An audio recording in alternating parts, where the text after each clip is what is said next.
Hey guys, so today we're going to be taking a look at the top 10 figures of 2020. So this is quite a hard list to make, just trying to remember all the figures that came out in 2020 and then trying to narrow them down to a top 10. So there's actually probably some that I missed that I forgot I had, but anyway, we'll start with the honourable mentions. So we've got these four here. Again, these are kind of interchangeable with the top 10 to an extent. So, but first we've got the Ultra Instinct Goku, which is really cool figure. Although, having said that, he's still another Goku figure. So if you've got one Goku figure, you've kind of got them all. So he's not that exciting. Then we've got the Kaioken Goku. Again, same story. We've had Gokus before. But I really love the paint job on this one, and also the different hairstyle looks really cool. Then we've got Todoroki from My Hero Academia from Figma. Again, really cool figure. Slightly less cool compared to the Remtek ones. That's the only reason he's not in the top 10, because he's just not quite as cool as those. But still a really cool figure. And then number 4 of the honourable mentions, we've got Deathstroke from McFarlane Toys, which is a really cool figure, but also didn't make the top 10 because he's got some issues. He's doesn't stand up well, and the paint job could be better, and also he doesn't have a lot of accessories, so he's only got a sword, and that gun that I've got him with isn't the one that he comes with, which is kind of a shame because Deathstroke needs guns, but he doesn't come with any. Okay, so let's take a look at number 10. Okay, so coming at number 10, we've got the Red Hood figure from McFarlane. So this was the one with the 2-pack with Red Hood and Nightwing. So we've got him at number 10 because really awesome figure, but just a few things that kind of annoying. He's sort of difficult to stand, and his wrists are kind of constantly bent, which isn't too bad because the figure looks so cool, but it just stops him from being higher on the list. But a really cool figure, and one that you can also get single carded now, which is really cool. Okay, so number 9. So number 9, we've got the Nightwing from the Red Hood 2-pack. So this again was a figure that I wasn't expecting to like. I thought he'd be okay, but really like this figure. I think the sculpt looks really good. The paint's good. I really like the head sculpt. It's just a lot like the character. It's got a nice blue wash through it. He's really articulated, probably better than most of the McFarlane figures, even though he was one of the first of the new sculpts. So kind of surprising there, but he just looks cool. Very natural looking, and he is number 9 on the list. Okay, so coming in at number 8, we've got Piccolo from SH Figure Arts. So this was a much needed 2.0 upgrade to the Piccolo that first came out, which was, I think, a few years ago now. I can't remember exactly, but quite a while ago, and they needed to upgrade him. The only thing I didn't like about this figure was the fact that, for whatever reason, they put pink lips on him. Little in the crease of his mouth, it's pink. I don't know why they did that. It should have been either a dark green or a black.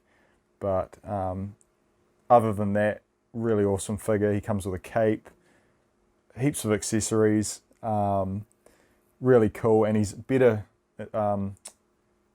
A better size compared to the first one, which is still a good figure, but this one is a lot nicer, and better colours. So that's number 8.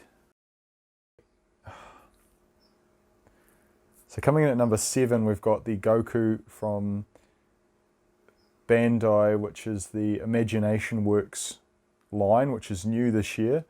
A lot of people didn't like this figure. They said the legs were funny.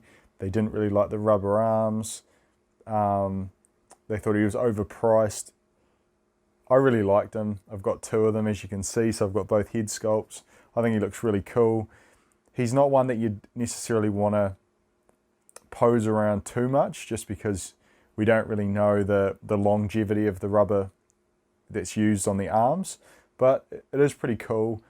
I would have preferred they didn't use rubber, but it does look quite nice on the shelf. It looks a lot like the statues that you can get from Bandai, which are really cool. So it's like a good mix of action figure and statue. And he comes with all the different eyes, the two head sculpts, different facial expressions, lots of different hands, and just really nicely made. He also comes with a stand. Yeah, definitely an awesome figure. I think the only improvement I would have made personally would maybe the legs are a little bit funny in the hip region, and the arms might be a tad short. But other than that, really awesome figure. So he's number 7.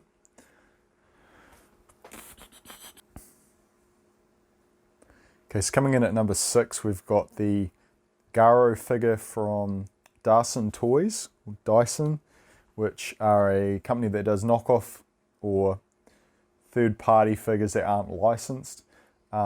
This is a really cool figure. Garo's an awesome character.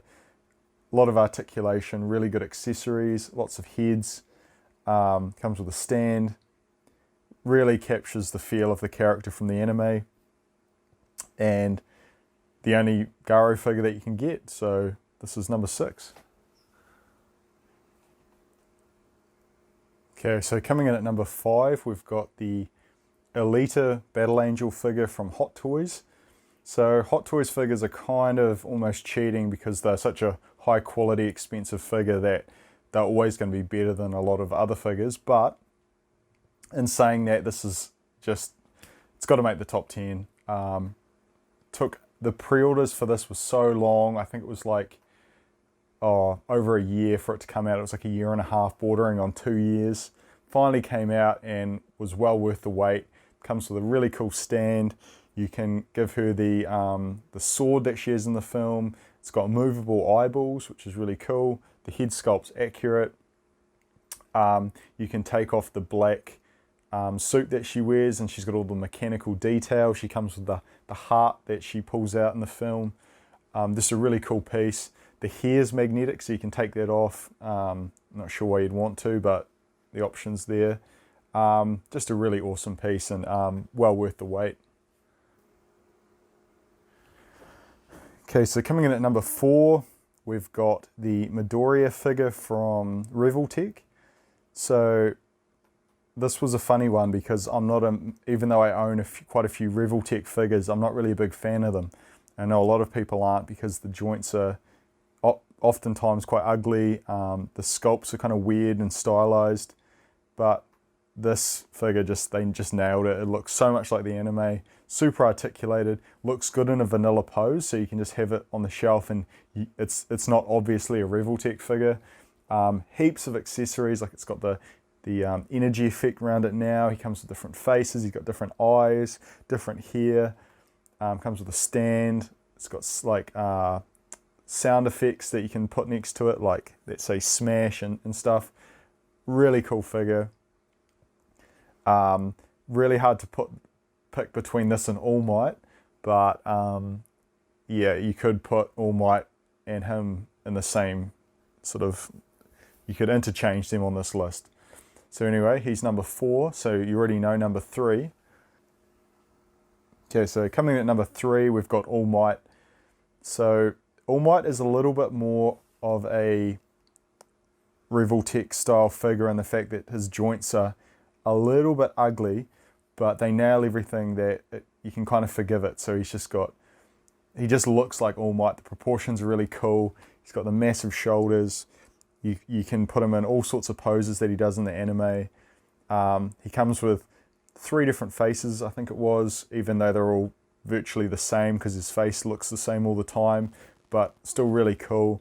Comes with lots of different effects, crazy poseable, a stand.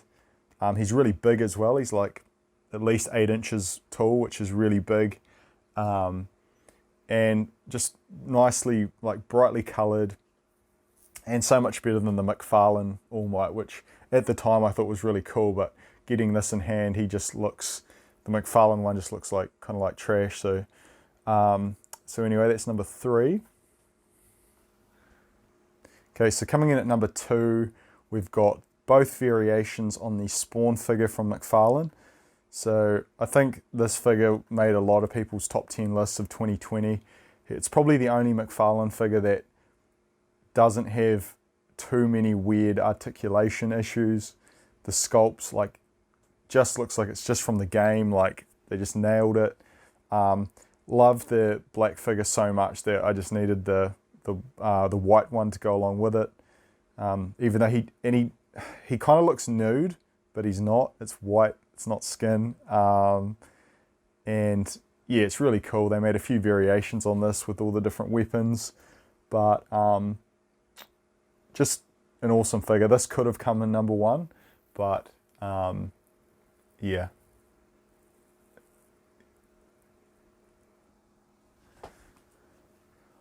But number 1 is another creation from Todd McFarlane, which is the Venom figure from Marvel Legends. So I'm not a massive fan of Marvel Legends figures. I think they're pretty average, like they do a lot well, but they're all pretty cookie cutter. But this one is a completely new sculpt. The only Venom figure that they've ever made that actually looks good. He's really big as well. He's like just a big solid figure. He came with different heads, which was cool, different hands. He's just like a nice glossy black, well proportioned, just super accurate to the movie, which I thought the movie sucked, but the figure is just so cool, and it's really good to get an actual good looking Venom figure as opposed to a lot of the other ones that came out, which just don't do it justice in my opinion. Like I hate the big monster Venoms that they always make, and I got the Mafex Venom, I think this year it was, and that just didn't quite do it for me, but this figure just really awesome, and again quite surprising because it is a Marvel Legends figure, which I don't really care for too much. But anyway, thanks for watching. Comment below, tell me what you thought of my list. Do you agree? What did you pick for your top 10? And yeah, don't forget to like and subscribe. Anyway guys, I'll see you for the rest of 2021.